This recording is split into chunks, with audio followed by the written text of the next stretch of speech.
nuyuwaat naa leen baax di leen ziar doomu Palestine maa lay nuyu bu baax a baax ak Mamadou Dieng di nuyu aussi tamit sëñ Daouda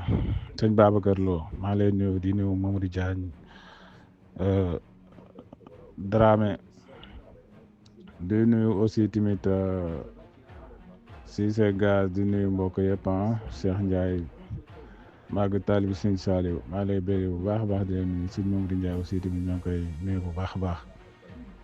di nuyu gars yi topp information yëpp ñoo leen di nuyu ak panel bu mënti doon donc fi ñuy commencé information bi mooy que ni Honduras ñoom dañu ginnaaw bi seen présidente bi doon def discours à la nation nee na ñoom dàqunu tëj base américain bi nekk biir Honduras bu fekkee ni Donald Trump li mu xamle woon daf si dëggu. mooy que ni Donald Trump dafa wax ni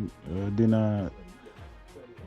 fa jëlee immigrants yu bëri biir États-Unis neen bu fekkee ni Donald Trump def na loolu ba jëlee fa doomu Honduras yi nga xam ne toll nañ si 250,000 Honduras yi nekk biir yi nekk biir États-Unis bu fekkee Donald Trump jëlee na leen fi ñoom waa Honduras dinañu tëj ambassade américain bi nekk biir Honduras donc kon ñoom waa Honduras nee na ñoom ñoo ngi des di déglu Donald Trump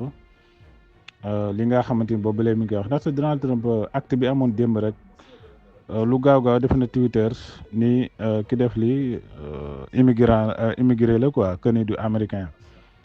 te pourtant waa ji d'origine américain la. mën naan wax ni dafa demoon bokk na si ñi demoon guerre yi Pakistan si noonu si la fa tuube ndaxte bari na américain yi ñu doon wax naan ñi dem côté guerre woon Irak ak ñi demoon Pakistan ñi guerre woon dëkku kii bi ñu si bëri daal mais soldats américains yi bëri ñu si bëri dañ si jaari tuub waaw mais nag aussi tamit ñoom li ñuy def ni mën na nekk genre mise en scène américains yi ndaxte ñoom lu mu laaj rek mën nañ ko def mën na nekk aussi tamit genre mise en scène pour wane ne rek ñoom mucc nu si li nga xamante ni état islamique mi ngi koy def te aussi ñoom ñoo ngi waajal benn guerre ñoom ak état islamique surtout waa Tahrir Sam ñoom ñoo ngi préparé wu pour dal si kaw état islamique te dama yaakaar ni nit ki du def li muy def ba pare di wane ni man fii laa bokk moo tax daal affaire yi daal doy na waar mise en scène lu mën a nekk la mais aussi tamit mën a nekk lu réel waaw loolu tamit kenn du ko dàq. ba tey bokk na si information yi moom Robert Fico boobu ba léegi mi ngi jooy moom bokk na si tey li mu indi comme information mooy que ni Robert Fico dafa ni moom am na nu muy demee li mu daan dimbale Ukraine dina ko wàññi xam nga moom bien vrai que arrêté woon na armes yi nga xamante ni mi ngi ko doon jox Ukraine mais teew ñoo ngi doon dimbali Ukraine si wàllu humanitaire rek affaire yooyu ndaxte le fait que nga bokk Union européenne rek il fallait que ngay participer ndaxte booy xool guerre bi Union européenne ak OTAN ñoom ñëpp ñoo ngi si biir. ba tax na moom premier ministre la bu Slovaquie loolu la xamle nee na benn option rek moo mën a nekk mooy que ni ñoom waa Slovaquie ñu def le tout ba gaz bi continuer di dem di jaar bi Ukraine. loolu daal loolu ñoom loolu lañu bëgg sinon ñoom seen état bi dinañ perte lu toll ko 500 millions d'euros si côté financier dinañ ko perte ba tax na nee na actuellement nii waxtaan yi ñoo ngi préparé waxtaan Bruxelles ñoo ngi convoqué pour conseil coalition bi ñëpp maanaam ñoom waa Union européenne pour ñu def benn réunion pour waxtaan daal naka la ñuy def ba lijjanti problème bi nga xamante moo am digganteem ak Ukraine pour daal ñu bàyyi li mu bëgg daal mooy que ni ñu bàyyi gaz bi di continuer di jaar Russie. ba tey bokk na si information yi si groupe SM Info International sëñ Maguette Tall sëñ Saali maa ngi lay nuyu bu baax a baax di rafetlu ànd bi. neen ñu jëlee groupe bu Syrie bi Aya Tahrir Sam si biir liste organisation terroriste bu ONU neen loolu dinañ ko décider ñoom waa ONU dinañ décider ak conseil sécurité bu ONU si weer bi ñu nekk si mois de janvier bii ki xam ne loolu mooy xam ne loolu mooy envoyé algérien bi nekk conseil sécurité moo doon jàkkaarloog journaliste yi si la leen xamle loolu ni si weer bii daal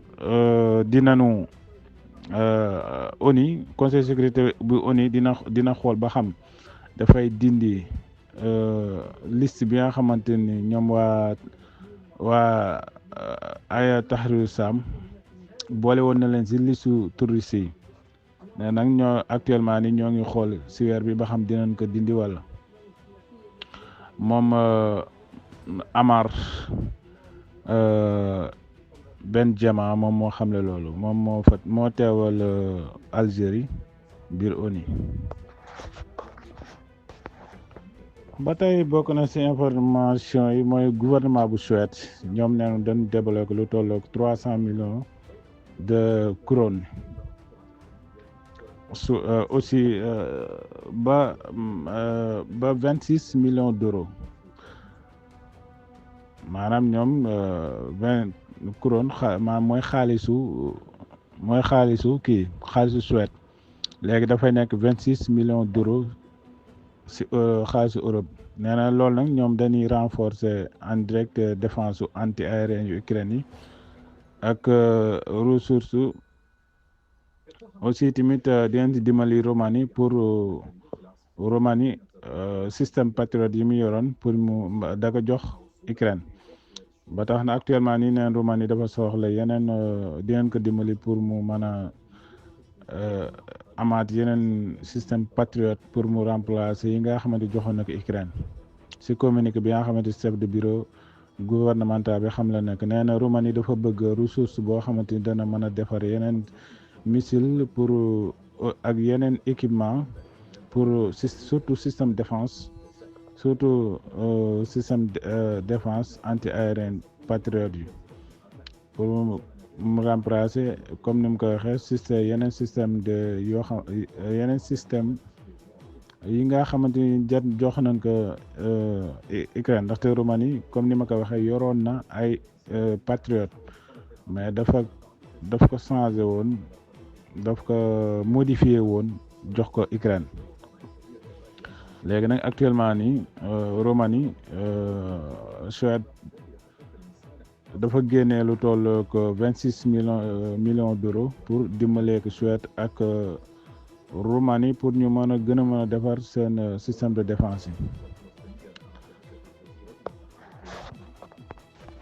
ba tey bokk na ci information nee na armée bu Israël dafa partagé benn image boo xamante ni ñoom waa Israël ñoo ngi doon def benn opération territoire biir Syrie ba lu toll na ci lu toll ko 120 soldats force spéciale ba tax na ñoom 120 soldats force spéciale yu israélien yooyu ñoom yàq nañu usine souterrain boo xamante ni bi nga xamante ni dafa nekkoon biir Syrie te ci doon defar fabrication missile iranien nee na si weer yee passé ak mois de septembre ba tax neen installation yooyu yàq nañ ko ñoom waa Israël comme ni nga ko waxee usine boobu waa Iran ñoo si doon defal fabrication missile surtout maanaam waa Hezbollah ñoom ñoo fa nekkoon doon defar missile iranien yooyu ba nee nañu usine boobu nag mi ngi nekk ci côté région bu Masyaf ci côté ouest bu Hama nee lu tolloo ko plus de 200 kilomètres côté nord frontière israélien nee na nag usine souterrain boobu ñoom waa Israël yàq nañ ko. ba tey bokk na ci information yi ci groupe SM Info International mooy que ni ginnaaw bi Ukraine arrêté gaz bi nga xamante ni ñu ngi doon jaar bi Russie jëm Europe actuellement ni ñoom waa bare na ci pays yoo xamante ni ñoom xalaat nañ ni mënoon am problème mu gaz dëkk yu mel ne Allemagne ak Italie aussi gaz bi nga xamante ni ñoo ngi ko doon jëlee ci Russie bu seen stock yi bu jeexee ñu ci bëri xalaat nañ ni dina am problème ba tax na nee nañu actuellement ni commission européenne ñoom confirmé nañu ni duna am benn problème problème gaz ci 2025 bi ba tax na nee na sécurité énergie bu Union européenne dinañ ko gën a yokk ñoom waa Union européenne surtout yeneen yeneen capacité yu am important nee na ñoom actuellement ni ñoom yàgg nañ di utiliser gaz maanaam gazu Russie bi commencé woon nañ ko wan ginnaaw depuis 2022 moom la commission européenne bi xamle ñoom daal li ñu xamle mooy que ni actuellement ni ñoom duna am jafe-jafe gaz ndaxte tey rek Sénégal gaz bi mu séq ak Mauritanie déjà jëm na côté kii jëm na côté Europe noonu gaz kii bi nag bato bi nag li mu yàpp toll na ci 2,5 millions de tonnes gaz mooy gaz Sénégal ak Mauritanie tey jóge na ci kiiwu gaz bi jëm côté Europe noonu. ba tey bokk na ci information yi Baye Niass maa ngi lay nuyu bu baax a baax di rafetlu ci ànd bi Pékin nen ñoom seen ministre bi yor wàllu commerce bu Chine dafa xam ne tey la 2 janvier que ni ak Pékin interdit na exportation produit double usage maanaam jëm biir États-Unis nee na ñoom léegi interdit nañ ko ñoom waa Chine ba tax na nee nañu 28 fournisseurs militaires américains nee nañu Chine interdit na pour di jaay double usage lu tolloo ko 28 fournisseurs militaires américains ne li ko waral nag mooy que ni matière sécurité nationale bu Chine moom la ministre bi yor wàllu commerce xamle ku nekk xam na ni boobu ba léegi nag Chine ak États-Unis ñoo ngi dugg ci benn guerre commerciale depuis Joe Biden nekk depuis que guerre Russie bi jël grand échelle boobu ba léegi Chine ak États-Unis ñoo ngi ci guerre commerciale bu metti mais vrai que Donald Trump moom xamle na ni bu ñëwee ay réseau TikTok yi yëpp mën nañ ko ubbiwaat judiciairement pour empêcher pour maam fexe ba mu continuer di dox biir États-Unis mais Chine moom teewul li muy def mi ngi koy def ndaxte ñoom sanction bu nu teg États-Unis rek daf fekk États-Unis teg na leen benn sanction ba tax ñoom tamit dañuy wëlbatiku fayu lii leen États-Unis def. ba tey bokk na ci information ci groupe SM Info International mooy que ne agence yu Nations Unies waa Israël Nations Unies yooyu te ñuy toppatoo réfugiés israéliens yi ñoom waa Israël dañu jël benn ndogal que ni tere nañu leen seeni activité biir bande de Gaza ak biir Jordanie ba tax na décision boobu Israël moo ko jël interdit agence yu Nations Unies maam ñu dagg seen bépp coopération entre ñoom ak Nations Unies ñooñ nga xamante ni ñooy jàppale ñooy jàppale réfugiés israéliens yi ba tax New York Times nee na Israël daal moom arrêté na loolu que ni bu benn ndaw Nations Unies di daagu biir bande de Gaza ndaxte en général ñii ñoom ñooy jox dundu waa Gaza yi aussi tamit di leen dimbali si wàllu médicament aussi tamit yenn togg yi ñoom ñoo koy togg di ko jox xale yi di toppatoo xale yeeg yooyu léegi nag le fait que Israël teralee ñu dugg biir bande de Gaza dana nekk beneen affaire comme li ma doon wax si suba rek Israël le fait que Mahmoud Abbas première mu tere Al Jazeera biir Gaza am na lu muy wàcc Israël am na lu muy wàcc mu wàññeeku loolu xeeb loolu ni bépp agence su Nations Unies bu nekk biir Gaza na fu jóge ni mu gën a gaawee kon c'est-à-dire que Israël daal am na lu muy wàcc. ba tey bokk na ci information ci groupe SM Info International neenu Pologne actuellement ni muy mooy bouclier oriental bu Europe ba tax na nee na Pologne ñu gën a accéléré di gën a defar ay dispositions défense lu tolloog 700 kilomètres frontière entre moom ak Biélorussie ak frontière am ak Kaliningrad nag moom ci Russie la bokk mais moom dafa isolé wu biir comme mën nañu wax ni comme France rek ni mu demee ak Nouvelle-Calédonie ba tax na neenu Pologne diggante boobu yëpp dafa construire ay barrages yoo xamante pour au cas où Russie bu bëggee dal ci kawam ndax nee na ñoom nee nañu Pologne dafay waaj benn opération maanaam dañu xëy na dañu jot ay information wala que ni 2028 dafa am benn opérationnel boo xamante ni war naa am ba tax na neenu Pologne génne na lu tolloo ko 2,3 milliards d'euros encore États-Unis jàppale ko ci ak Royaume-Uni malgré que nee na aussi tamit jàppale nañ ko ci wàllu fortification ak technologie avancée surtout côté infrastructure logistique yi mais malgré nee na yooyu yëpp États-Unis ak Royaume-Uni jàppale na ci Pologne mais nee na donte Pologne seen budget défense bi yokk nañ ko ba toll ci 4,7% seen PIB 2025 bi teewul États-Unis mi ngi koy jàppale ci wàllu défense boobu nga xamante ni mi ngi koy defar ñoom waa Pologne ndaxte ba tax nee na gouvernement boobu Donald Tusk actuellement ni ñooy gën a teg seen stratégique di gën a yokk seen sécurité nationale ak régionale bi.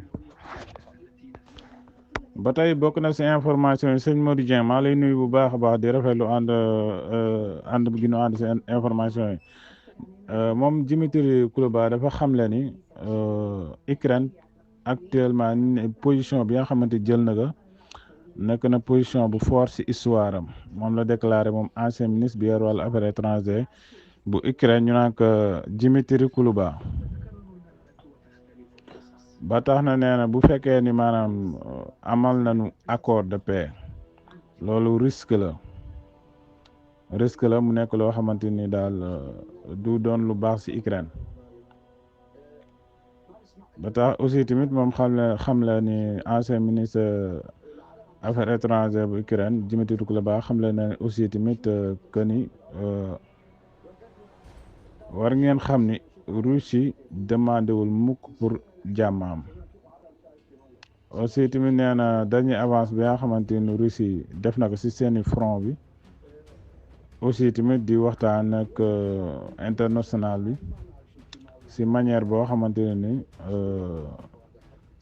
boo xamante président bi nga xamante fal nañ ko moom Donald Trump mi ngi chercher di négocier pour jeexal guerre bi te moom li mu xam ne mooy que ni dafa indépendant daal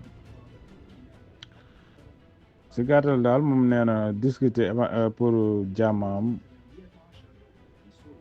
dana nekk loo xamante ni daal il fallait que ñu xool loo xamante lu arrangé Ukraine la moom Kuleba loolu wax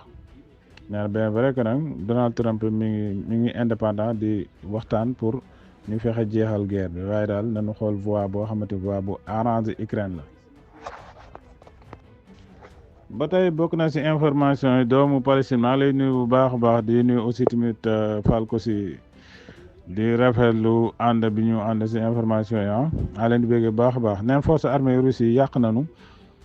porte bi nga xamante ni mooy porte Pokrovka bi moom ngeen gis na ni ñu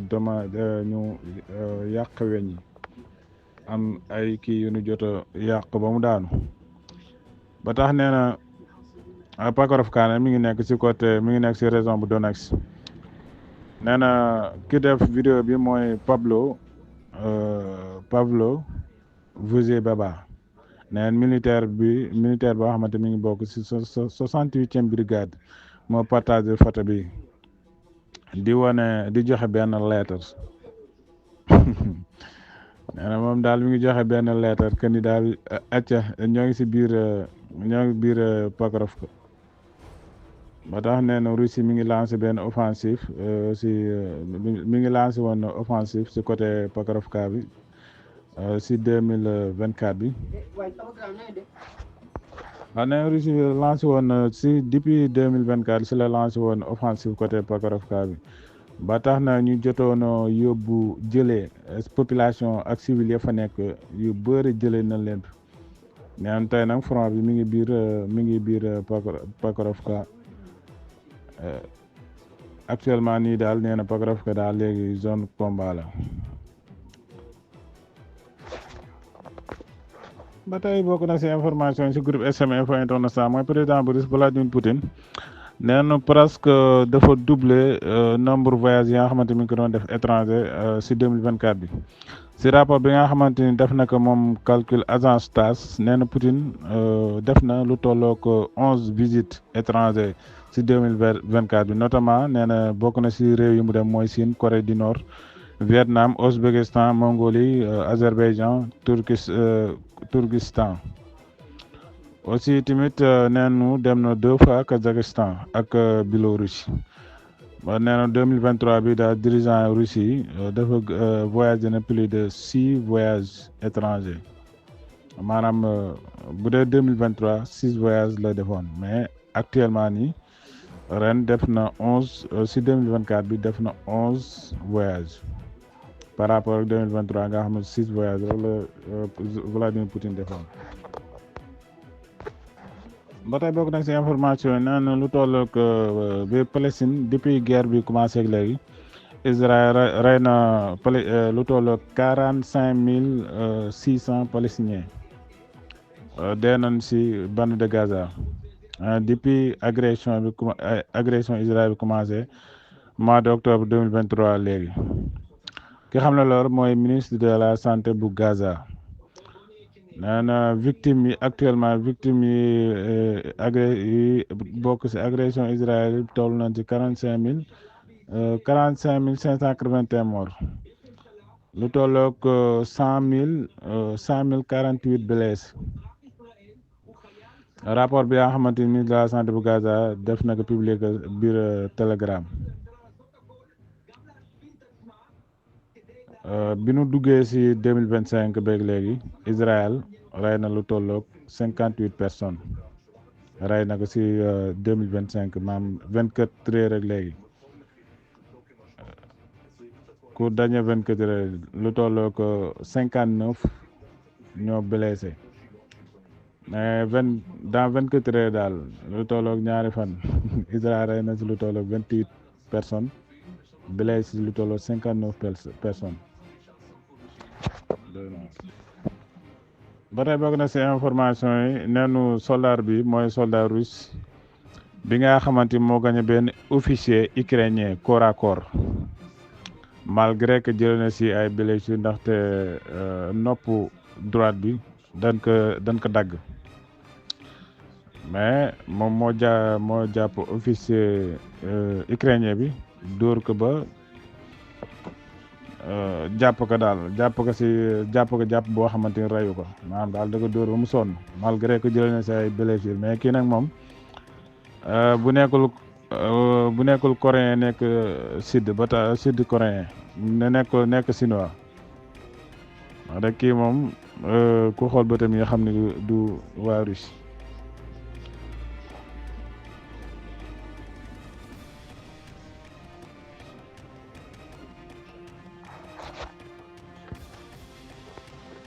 donc fi nga jeexalee comme ni jot na mooy que ni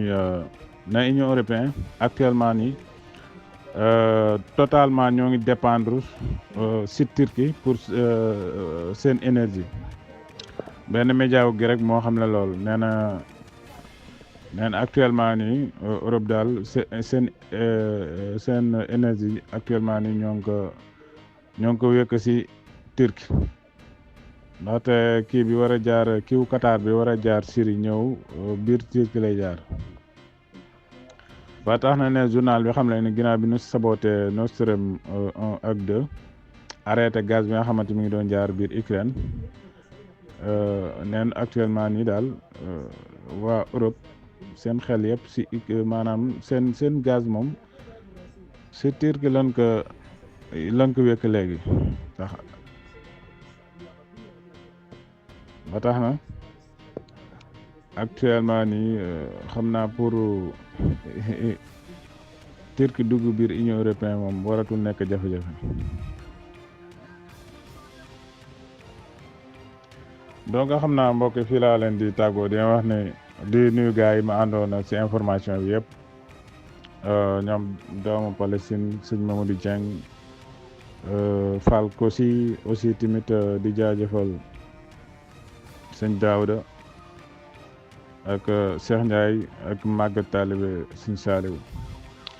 sëñ Babacar Lo maa ngi lay béggee bu baax a baax di la ziar donc foofu la lañ tàggoo di leen wax ne jàmm ak jàmm ba suba ak jàmm incha allah.